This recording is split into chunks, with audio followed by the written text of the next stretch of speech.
और जगह जगह माफियागिरी करके अन्य तमाम स्रोतों से पैसा लूटने का काम करते हैं, उगाने का काम करते हैं। ठीक है। यही कारण है कि समाजवादी पार्टी सरकार का नियंत्रण इन गुंडे माफिया अपराधियों पर नहीं रहता। हाँ। क्योंकि उनका कहीं न कहीं ताल्लुकात समाजवादी पार्टी से रहता है। या तो समाजवादी पार्टी के पदाधिकारी होते हैं, या विधायक होते हैं, या सांसद होते हैं, या मंत्री होते हैं, या उनके करीबी होते हैं। मौर्य जी, और यही कारण है। मौर्य जी, मैं कुछ निवेदन करूं क्या? जी मौर्य जी, मैं पूरी विनम्रता के साथ आपसे निवेदन कर रहा हूं कि जो आपने कहा अच्छी बात है, ये आपकी पार्टी लाइन हो सकती है और कमोवेश ये हकीकत में आपके हिसाब से सही हो भी सकता है। मैं इसमें सहमत या असहमत होना जरूरी नहीं समझता, लेकिन जो आंकड़े मेरे पास हैं मौर्य साहब, वो आंकड़े 1 जनवरी 2012 से लेकर 31 मार्च 2012 तक हैं। 1 जनवरी 2012 और 31 जनवरी 2012 इन 90 दिनों के बीच में बहन कुमारी मायावती जी का भी मुख्यमंत्रित्व काल शामिल है। अखिलेश यादव जी का तो केवल 15 दिनों का कार्यकाल शामिल है साहब। नहीं, ये जो आपने देखा होगा, जो बजट पुस्तिका है गृह विभाग का।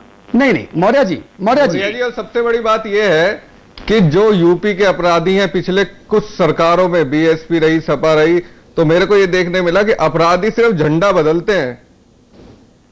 बीएसपी का लगा लेंगे, सरकार आएगी, सपा की आएगी तो सपा का झंडा लगा लेंगे। कहीं ना कहीं राजनेता अपराधियों को अपने संरक्षण दे रहे हैं और कहीं झंडे बदल रहे हैं, बस और कुछ नहीं होता। मौर्य जी, झंडे बदल रहे हैं?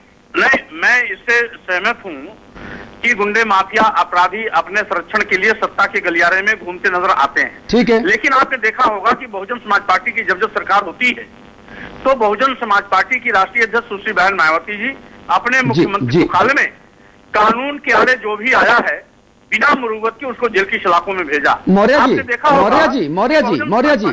जी, मुझे पता है आप क्या कहने जा रहे हैं, मैं बता देता हूं। आप कहेंगे कि साहब आपने इतने मंत्रियों को हटाया, आप कहेंगे साहब आपने इतने विधायकों के खिलाफ कार्रवाई की। अरे 4.5 साल बाद क्यों? अरे यही तो आपको मैं चाहूंगा कि आपको पूरा अध्ययन होना चाहिए। ये 4.5 के बाद, 4.5 में नहीं, शुरुआत में सरकार बनने के 9वें दिन हमारे सांसद थे उमाकांत यादव जी, उन्होंने एक गरीब की झोपड़ी गिराई थी, उनको बहन जी बुलवा करके अपने आवास पर उसकी गिरफ्तारी करवाई। ठीक है। आपके बाद सरकार भी तो आंकड़ों के साथ खेलती रही है। पिछले 1 साल में आपने आंकड़ों के साथ, आपके अधिकारियों ने आंकड़ों को कहीं ना कहीं डाइवर्ट करा। जो चेन लूटती थी उसको चोरी में दर्ज किया जाने लगा। शुरुआती दिनों में तो लूट दर्ज हो रही थी। कार चोरी का अगर लूट हो जाती है किसी का कार, तो अधिकारियों से समझाते थे कि चोरी में लिखवाओ, नहीं तो इंश्योरेंस नहीं मिलेगा। मौर्य जी, मौर्य जी, जो मैं आपसे जानना चाह रहा हूं वो ये है कि 1 जनवरी 2012 से 31 मार्च 2012 के बीच 90 दिनों में तो बहन कुमारी मायावती जी का भी मुख्यमंत्रित्व काल रहा है, जो अखिलेश जी के 15 दिनों से बहुत ज्यादा रहा है। तो वही तो मैं कह रहा हूं कि अपराध बड़े पैमाने पर उस पर नियंत्रण हुआ है। अगर ये 5-15 दिन का इनका न जोड़ा जाए तो अपराधों में गिरावट का मौर्य जी, आदरणीय मौर्य जी, आप भगवान के लिए मैं विनम्र निवेदन कर रहा हूं। मैं ये आंकड़े रख के बैठा हूं भाई अपने सामने। अखिलेश जी के 15 दिनों के भी आंकड़े मेरे पास हैं, बहन कुमारी मायावती जी के भी 15 दिनों के आंकड़े मेरे पूरे मुख्यमंत्रित्व काल में इस साल 2012 के आंकड़े मेरे पास हैं। साफ नजर आ रहा है कि अखिलेश जी के कार्यकाल में 15 दिनों के भीतर, जुम्मा 15 दिनों के भीतर अगर किसी सरकार को ब्लेम किया जाए तो शायद ये उचित नहीं होगा। तो हम क्या करेंगे ब्लेम किया जाए? लेकिन जो माननीय मुख्यमंत्री जी ने अभी 15 दिन का दिया है, अपना एक प्रश्न के उत्तर में जवाब दिया है जी, 669 हत्याएं 40 दिन में जी, 40 दिन में 669 हत्याएं जी। अगर इसी को 100 दिन में मल्टीप्लाई करिए तो ये जाता है लगभग। नहीं, मल्टीप्लाई क्यों करिए? फिर तो आपकी सरकार के भी मल्टीप्लाई होंगे पाप, और अगर आपकी सरकार के पाप मल्टीप्लाई होंगे तो नतीजा यह निकलेगा कि जनता ने हाथी को फुस इसलिए कर दिया क्योंकि जनता हाथी के परफॉर्मेंस से संतुष्ट नहीं थी। नहीं, वो सही है, आप ये कह रहे हैं। नहीं वो सही नहीं, यही सही है जो मैं कह रहा हूं। नहीं, वो बिल्कुल आप गलत कह रहे हैं। ये लैंड ऑर्डर पर बहुजन समाज अभी कह रहे हैं सही है, कह रहे हैं गलत। जनता एक्सेप्ट कर रही है।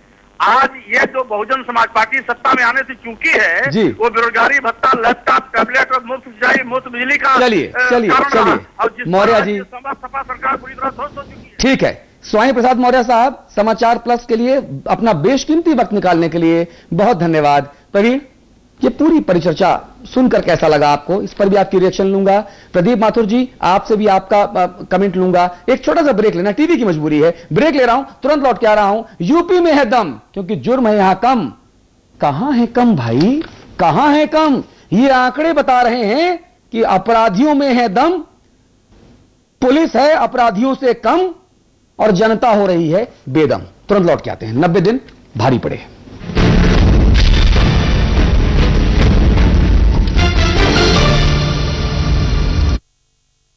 भाजपा अपने मूल आधार से कहीं खिसक रही है, मूल विचारधारा से कहीं भटक रही है। भटक नहीं रही है, सत्ता की जल्दी हो रही है। सावधानी हटी तो दुर्घटना घटी। ट्रैक अच्छा बना है उसमें कहीं, लेकिन कुछ लोग लगे हैं उस ट्रैक में बोल्ट खोलने के लिए जी, कि उसका बोल्ट खुल जाए, पटरी हट जाए, ऐसे लोग लगे हैं। तब तो बड़ी दुर्घटना की आशंका है। हाँ, तो उस पर जितने सवार होंगे सब मरेंगे जी। ये ट्रेन जो है ड्रिल हो गई। बीजेपी के राष्ट्रीय उपाध्यक्ष विनय कटियार के साथ अमिताभ अग्निहोत्री की खास बातचीत देखिए चक्रव्यूह, शनिवार रात 8:30 बजे और रविवार सुबह 10 बजे सिर्फ समाचार प्लस पर।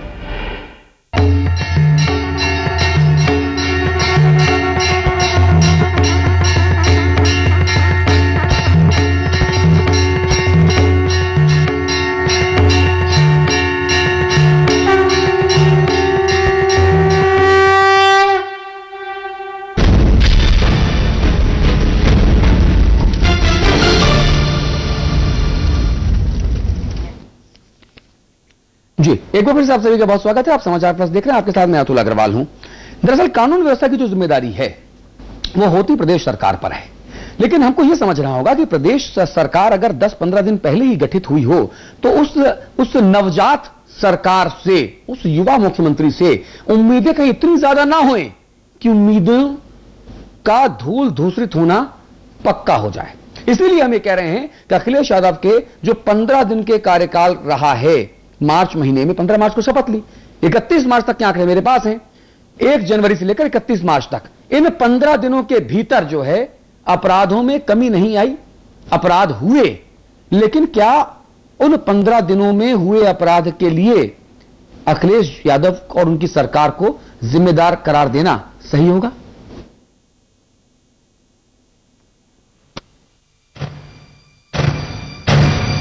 कानून व्यवस्था की जिम्मेदारी प्रदेश सरकार की होती है। अमूमन जब साल 2012 का आगाज हुआ तो प्रदेश में विधानसभा चुनाव के चलते आचार संहिता लगी हुई थी। आचार संहिता के दौरान कानून व्यवस्था पूरी तरह से चुनाव आयोग के हाथों में होती है। चुनाव हुए और इसके बाद 15 मार्च को अखिलेश यादव ने प्रदेश की बागडोर संभाली। युवा मुख्यमंत्री से प्रदेश की आम जनता को भी उम्मीदें थी। देश के सबसे बड़े प्रदेश की बागडोर संभालते ही अखिलेश यादव ने प्रदेश में लॉ एंड ऑर्डर को बेहतर करना अपनी प्राथमिकता गिनाई। हर जात धर्म के लोगों के लिए, नौजवानों के लिए और इस उत्तर प्रदेश को कैसे खुशहाली के रास्ते पे ले जा सकते हैं और कैसे खुशहाली का माहौल पैदा हो, कानून व्यवस्था कैसे ठीक हो, जब हर वर्ग के लोगों ने जब समर्थन दिया है, सहयोग मिला है। बहरहाल अखिलेश ने 15 मार्च 2012 को प्रदेश की बागडोर संभाली और सरकार ने 31 मार्च तक के जो आंकड़े जारी किए हैं, मतलब साफ है कि जिस दौरान ये अपराध हुए उनमें से 15 दिन अखिलेश यादव का शासन रहा। लेकिन आंकड़े ही अखिलेश के दावों की पोल भी खोलते हैं। अखिलेश सरकार के शुरुआती 15 दिनों में औसतन 195 हत्याएं हुई, जबकि बलवा के 210 मुकदमे दर्ज किए गए। वहीं सेंधमारी के 270 मामले सामने आए। दहेज को लेकर हत्या और बलात्कार के इस दौरान औसतन 75 मामले सामने आए। बहरहाल इन आंकड़ों से साफ हो जाता है कि प्रदेश का सबसे युवा मुख्यमंत्री भी प्रदेश में कानून व्यवस्था को मजबूत करने में पूरी तरह नाकाम रहे। अनूप रावत, समाचार प्लस। और इस वक्त हमारे साथ लखनऊ से सत्तारूढ़ समाजवादी पार्टी के मुख्य प्रदेश प्रवक्ता श्री राजेंद्र चौधरी जी जुड़ गए हैं। चौधरी जी, स्वागत है आपका समाचार प्लस पर। मुझे बताइए कि जो 90 दिन की हम बात कर रहे हैं, जो अखिलेश जी की सरकार की तरफ से जो आंकड़े जारी हुए हैं 1 जनवरी से लेकर 31 मार्च तक, उसमें आप लोगों का कार्यकाल महज 15 दिनों का था और वो जो 15 दिन हैं वो ट्रांसफर पोस्टिंग में यहां से वहां करने में ही बीत गए, लेकिन अपराध भी लगातार बढ़े। और हां, इस बात में मैं साधुवाद देना चाहूंगा कि जो मायावती जी का मुख्यमंत्रित्व काल रहा है और जो अखिलेश भाई का मुख्यमंत्रित्व काल 15 दिनों का रहा है, उसमें अपराधों में आशातीत कमी दर्ज की गई, लेकिन उतनी नहीं कि जनता संतुष्ट हो जाए।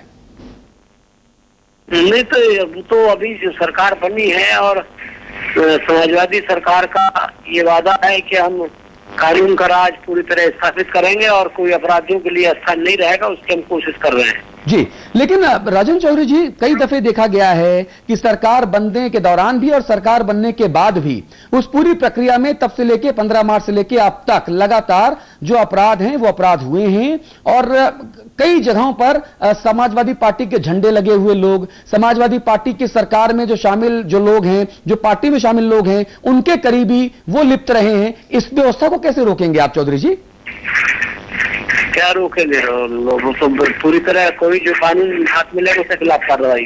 हाँ, चूंकि अखिलेश जी ये बात पहले कह चुके थे, इसलिए सवाल बहुत मौजूद बनता है कि लगातार अखिलेश जी, आपका, मुलायम सिंह यादव जी का, आजम खान साहब का, शिवपाल जी का, सबका ये दावा है, सबका ये कहना है, लेकिन उसके बावजूद अपराध जो हो रहे हैं उनमें कमी नहीं आ रही। कमी आएगी पर कमी कैसे नहीं आ रही? कमी कैसे नहीं आ रही? वो बिल्कुल जनरल राज था, अब कानून का राज है। हाँ। अगर कहीं अपराध की घटनाएं हो जाएंगी, हाँ, उनके खिलाफ कार्रवाई होगी। अच्छा, पहले तो रिपोर्ट नहीं लिखी जाती थी। हाँ, नहीं तो ये रिपोर्ट नहीं लिखी जाती थी, जो बात आप कह रहे हैं, ये मायावती सरकार जी के लिए कह रहे हैं? बिल्कुल, कहाँ रिपोर्ट लिखी जाती थी। अच्छा, और आज अखिलेश जी के दौरान रामराज जी आ गया है। रामराज आता है कहीं? आप समझा रहे हो? हम अपेक्षाकृत ज्यादा कानून व्यवस्था कायम करेंगे। चलिए, नाराज मत होइए, बहुत शुक्रिया आपका अपनी बात कहने के लिए, बहुत शुक्रिया राजेंद्र चौधरी जी अपनी बात कहने के लिए। तो कहा यह जा रहा है कि अपराधों में कमी आई है, अपराधी जो हैं वो अब डरने लगे हैं और बाकायदा मुकदमे ईमानदारी से दर्ज हो रहे हैं। लेकिन जो हमारे पास आंकड़े हैं, जो सरकार के आंकड़े हैं, अगर हम इन आंकड़ों की माने प्रवीण, तो अभी भी कुछ तो ऐसा है जिसकी पर्देदारी है। अतुल, देखिए, सबसे पहली बात, राजेंद्र चौधरी जी अभी नाराज तो हो रहे थे, इनसे ये पूछिए, दुर्गा प्रसाद जो कि इनके कैबिनेट मंत्री हैं, वो बयान देते हैं कि यूपी में अगर ऊपर से भगवान भी उतर जाए जी, तो यहाँ क्राइम कम नहीं कर सकते भगवान भी। हाँ। तो ऐसे बयान देना उस सोचने वाला विषय। और इनके अखिलेश के गृह जनपद इटावा में 6 महीने में बहुत संक्षेप 50 हत्या हो जाती है। ठीक है। और सबसे बड़ी बात इसमें यह है अतुल जी कि इन्हें अपने लोगों को, इनके लोग जो हैं कानून की मर्यादा भूल जाते हैं, जिससे अपराधियों के हौसले भी बुलंद हो जाते हैं। प्रदीप माथुर जी, आपकी आखिरी रिएक्शन 30 सेकेंड्स। जी, राजेंद्र चौधरी जी को गुस्सा बहुत आता है, गुस्सा आज भी आया। देखिए, ऐसा होता है कि जो सत्तारूढ़ दल में होता है उससे कुछ उसके ऊपर इस तरह का क्वेश्चन मार्क लगाया जाता है तो एडवर्सली रिएक्ट करता है वो जी। और राजेंद्र सिंह जी उसी तरह से रिएक्ट कर रहे थे जी। मैं समझता हूं कि जैसे बीच बीच में आप कह रहे हैं, समय अभी अखिलेश जी को ज्यादा नहीं मिला। ठीक है। और इतना समय एक नौजवान मुख्यमंत्री को सारी व्यवस्थाएं समझने में लग जाता है। ठीक है, ठीक है। हमें थोड़ा समय और देना पड़ेगा उनको। चलिए, अखिलेश यादव की सरकार को समय और देना चाहिए, राजनेताओं को भी, मीडिया के लोगों को भी। हम समय दे रहे हैं इस शुभकामना के साथ, इस उम्मीद के साथ कि उत्तर प्रदेश में अपराध कम होंगे। अखिलेश यादव का जन्मदिन भी 1 जुलाई को है, वो भी तारीख सामने आई खड़ी हुई है।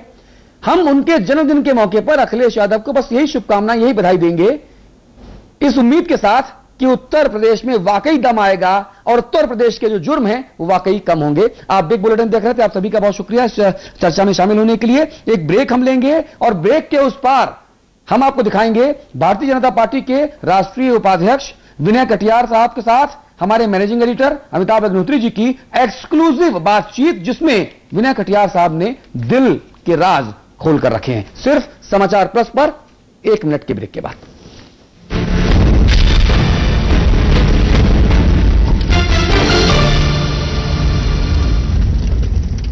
इन नैनों में